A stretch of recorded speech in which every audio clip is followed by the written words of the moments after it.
अच्छी सोच एक ऐसा बीज होती है जिसकी फसल को लहलहाने में बिल्कुल वक्त नहीं लगता। मैं हूं विनी आपके साथ और चलो आज कुछ अच्छा सुनते हैं। सुनाती हूँ कहानी एक शाम के दृश्य की। एक होटल का दृश्य जहां एक सज्जन रोज शाम को लगभग फिक्स समय पर चाय पीने जाया करते थे। मिस्टर शर्मा। आज भी मिस्टर शर्मा वहीं पर चाय पी रहे थे, लेकिन आज उनके सामने जो दृश्य था वो थोड़ा अलग था, जो उन्होंने पहले कभी नहीं देखा था।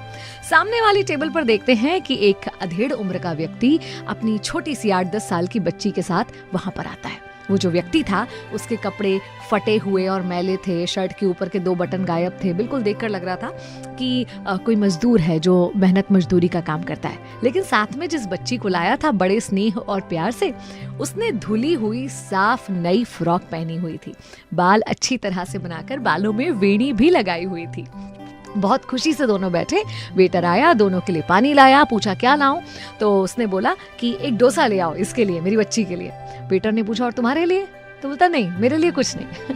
और बड़े प्यार से दोनों बैठे थे। पिता अपनी बेटी को खुश देखकर बहुत खुश हो रहा था और ये पास में बैठे शर्मा जी ये सब कुछ देख रहे थे।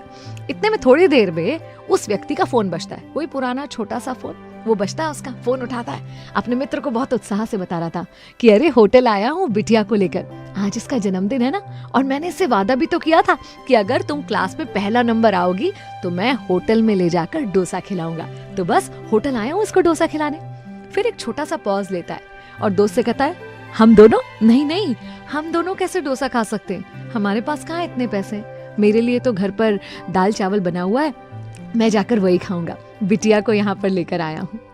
और फोन रख देता है। ये सुनकर ना शर्मा जी बड़े मार्मिक हो जाते हैं और उनके मन में ख्याल आता है कि व्यक्ति चाहे गरीब हो या अमीर, अपनी बेटी के चेहरे पर मुस्कान देखने के लिए वो कुछ भी कर सकता है, और वही ये व्यक्ति कर रहा था। शर्मा जी अपने चाय के पैसे देने काउंटर पे जाते हैं तो साथ में 2 डोसे के भी पैसे देते हैं और होटल के मैनेजर से कहते हैं कि उस सज्जन के लिए 1 डोसा और ले जाओ, दोनों डोसास का बिल मेरी तरफ से। उन्हें बताना मत कि ये इस तरह से हम उन्हें मुफ्त में दे रहे हैं, बल्कि उन्हें कहना कि बिटिया के प्रथम आने पर, उसके जन्मदिन पर होटल की तरफ से उसके लिए इनाम है, और बिटिया को आशीर्वाद देना कि आगे और अच्छा पढ़े। होटल का मैनेजर जब ये सब कुछ सुनता है तो शर्मा जी को धन्यवाद देता है और कहता है कि धन्यवाद हमें इस बारे में बताने के लिए, ये पुण्य करने का मौका हमें दीजिए। आज वो पिता और बेटी हमारी होटल के मेहमान हैं। वेटर जब दूसरा डोसा लेकर पहुंचता है, साथ में मैनेजर भी जाता है, तो ये आदमी हड़बड़ा जाता है। बोलता नहीं, हमने 2 डोसे ऑर्डर नहीं करे, हमने तो एक ही ऑर्डर करा था। तो बोलता नहीं, ये सब हमारी तरफ से है, बिटिया प्रथम आई है उसके इनाम के रूप में। तो ये बहुत खुश होता है, बेटी से कहता है देखो अच्छा पढ़ोगी तो कितना कुछ मिलता है। फिर कहता है कि क्या तुम इसे बांध कर दे सकते हो, घर ले जाकर अपनी बीवी के साथ मिलकर हम आधा आधा खाएंगे। उसका मैनेजर कहता है कि बिल्कुल चिंता मत कीजिए, ये आप यहीं खा लीजिए, आपके घर के लिए 3 और डोसा और साथ में कुछ मिठाई के डब्बे बांध दिए हैं। घर जाकर बिटिया का जन्मदिन धूमधाम से मनाइएगा और मिठाइयाँ इतनी हैं कि सारे पड़ोसियों को भी खिलाइएगा।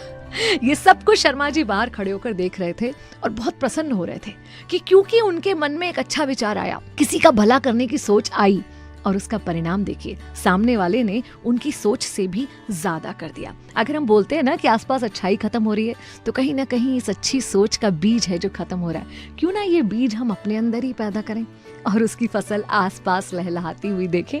मैं भी नहीं आपके साथ, चलो आज कुछ अच्छा सुनते हैं।